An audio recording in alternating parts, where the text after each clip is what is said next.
Hi everyone, welcome back to our channel ruby sisters. ఈ రోజు వీడియోలో టమాటా నిలవ పచ్చడిని ఎలా చేయాలో చూద్దాం. ఎండతో పని లేకుండా అప్పటికప్పుడే చేసేసుకోవచ్చు. మార్కెట్లో టమాటాలు తక్కువ రేటుకే ఉంటున్నాయి. సీజన్ కాబట్టి చాలా ఫ్రెష్గా ఉంటున్నాయి. ఈ టైంలో పచ్చడి చేసుకుంటే 3 months పాటు కూడా చక్కగా తినేయచ్చు. మరి ఈ టమాటా నిలవ పచ్చడి ప్రాసెస్ ఏంటో ఒకసారి చూద్దాం.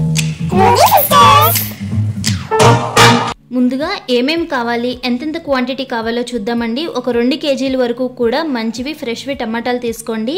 ఇప్పుడు ఒక 50 grams వరకు కూడా ఉప్పుని తీసుకోండి. 100 grams వరకు కూడా రెడ్ చిల్లీ పౌడర్ని తీసుకోండి, కారంని. ఒక 1/2 tablespoons వరకు కూడా పసుపు. ఒక 400 grams వరకు కూడా ఆయిల్ని తీసుకోండి. వేరుశనగ నూనె తీసుకోండి, పల్లీల నూనె, అదైతే టేస్ట్ బాగుంటుంది పచ్చడికి. ఒక 15 వరకు కూడా ఎండుమిర్చిని తీసుకోండి. పెద్ద గుప్పిడంత సైజు కరివేపాకుని తీసుకోండి, కొంచెం ఎక్కువ తీసుకోండి, బాగుంటుంది. ఒక 2 tablespoons వరకు కూడా పచ్చిశనగపప్పు, 2 tablespoons వరకు కూడా సాయి మినపప్పు, 2 tablespoons జీలకర్ర, 1 tablespoon వరకు కూడా మెంతులు తీసుకోండి. చింతపండుని ఈ విధంగా పిక్కలు పీచు అన్నీ తీసేసుకుని నీట్గా క్లీన్ చేసుకోండి. మనం పచ్చడి చేస్తున్నాం కదా, చింతపండు పాత చింతపండు కాకుండా కొంచెం కొత్త చింతపండు తీసుకుంటే పచ్చడి నిల్వ అనేది ఎక్కువ రోజులు ఉంటుందండి. పచ్చడి టేస్ట్ కూడా పెరుగుతుందన్నమాట. ఇలా నీట్గా క్లీన్ చేసేసుకుని చింతపండుని కూడా రెడీగా పక్కన పెట్టుకోండి. ఇప్పుడు ఒక 50 grams వరకు కూడా వెల్లుల్లి రెబ్బల్ని తొక్క తీసేసుకుని ఈ విధంగా దంచుకోండి. ఏదైనా ఒక రోల్లో వేసేసుకుని కచ్చా పచ్చగా దంచుకోండి. అది కూడా రెడీగా పక్కన పెట్టుకోండి. టమాటాలని ఈ విధంగా వాటర్తో బాగా క్లీన్ చేసేసుకుని పొడి క్లాత్తో తడేమీ లేకుండా ఈ విధంగా బాగా తుడిచేసుకోండి.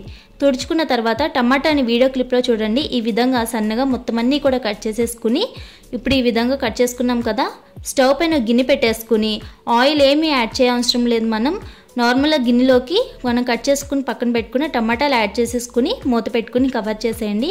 ఒక 5 నిమిషాలకు ఒకసారి మూత తీసుకుని ఒకసారి బాగా కలుపుకోండి. మనం వాటర్ కూడా ఏమి యాడ్ చేయవసరం లేదు కదా, టమాటాలో వచ్చిన వాటరే టమాటాలు ఉడికిపోతాయి అన్నమాట. ఇలా ఒకసారి కలుపుకున్న తర్వాత మళ్ళీ ఒక 5 నిమిషాలకి మూత పెట్టుకోండి. ఇప్పుడు ఇంకొక 5 నిమిషాలకి మూత తీసుకుని ఒకసారి బాగా కలుపుకోండి. ఇలా మొత్తం కలుపుకున్న తర్వాత మనం ముందుగానే పక్కన పెట్టుకున్న చింతపండు ఉంది కదా, అది ఇందులో యాడ్ చేసేసేయండి. యాడ్ చేసేసుకుని కలుపుకుంటూనే ఉండండి. ఇప్పుడు ఒక 10 నిమిషాల టైం అనేది పడుతుంది మనకి చింతపండు అంతా కూడా మనకి టమాటాలో కలవడానికి. ఇంక మనం మూత ఏమీ పెట్టవసరం లేదండి. 10 నిమిషాల పాటు కూడా కలుపుకుంటూ ఉడకబెట్టుకోవడమే. టమాటాలు చింతపండు కూడా బాగా మగ్గి ఉడికేంత వరకు కూడా ఇలా కలుపుకుంటూ ఉండగానే పసుపు యాడ్ చేసుకోండి. పసుపు వేసుకుని కలుపుకున్న తర్వాత మనం పక్కన పెట్టుకున్న సాల్ట్ క్వాంటిటీ తీసుకున్నాం కదా, అంత క్వాంటిటీ సాల్ట్ కూడా ఇప్పుడు యాడ్ చేసేసుకోండి. సాల్ట్ కూడా వేసుకుని కలుపుకున్న తర్వాత కారం కూడా వేసేసుకొని కారం మొత్తం కలిసేలాగా బాగా కలుపుకోండి. ఇప్పుడు మనకి టమాటాల వాటర్ కూడా అయిపోతాయి కాబట్టి అడుగు పట్టడం స్టార్ట్ అవుతుందన్నమాట. అడుగు పట్టకుండా మొత్తం కూడా బాగా కారం కలిసేలాగా ఈ విధంగా కలిపేసుకుని ఇది రెడీగా పక్కన పెట్టుకోండి. స్టవ్ ఆఫ్ చేసేసుకుని ఇప్పుడు స్టవ్ పైన ఇంకో గిన్నె పెట్టేసుకుని ఆయిల్ యాడ్ చేసుకోండి. గ్రౌండ్నట్ ఆయిల్ యాడ్ చేసుకోండి. ఆయిల్ వేసి వేడైన తరువాత మనం పక్కన పెట్టుకున్నాం కదా తాలింపులో యాడ్ చేసుకోండి. పచ్చిశనగపప్పు, సాయి మినపప్పు, జీలకర్ర యాడ్ చేసుకుని అవి లైట్గా ఫ్రై అయిన తర్వాత ఎండుమిర్చి కరివేపాకు కూడా వేసుకోండి. కరివేపాకు బాగా ఫ్రై అవ్వాలన్నమాట, క్రిస్పీనెస్ రావాలి, అంత బాగా ఫ్రై చేసుకోండి. ఆ తర్వాత పక్కన పెట్టుకున్న వెల్లుల్లి రెబ్బలు కూడా యాడ్ చేసేసుకుని ఇవి 3 కూడా కొంచెం లైట్గా బాగా ఫ్రై చేసుకోండి. ఇవి పూర్తిగా బాగా ఫ్రై అయిన తర్వాత మెంతులు యాడ్ చేసుకోండి.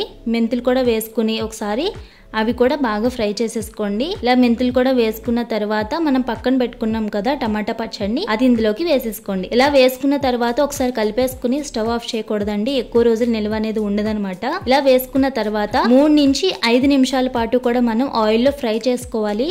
ఇలా చేయడం వల్ల ఏంటంటే కొంచెం ఎక్కువ రోజులు అనేది నిల్వ ఉంటుంది. మనకి పచ్చడిలో ఆయిల్ కూడా ఎక్కువ ఉండాలండి, లేదు అంటే పాడైపోతుంది. మనకి పైకి ఆయిల్ కనిపించాలన్నమాట, పచ్చడి కనబడకూడదు. ఆయిల్ పైకి అలా తేలుతూ ఉంటే పచ్చడి ఎక్కువ రోజులు నిల్వ ఉంటుంది. అంతేనండి, టమాటా నిల్వ పచ్చడి రెడీ అయిపోయింది. Thanks for watching.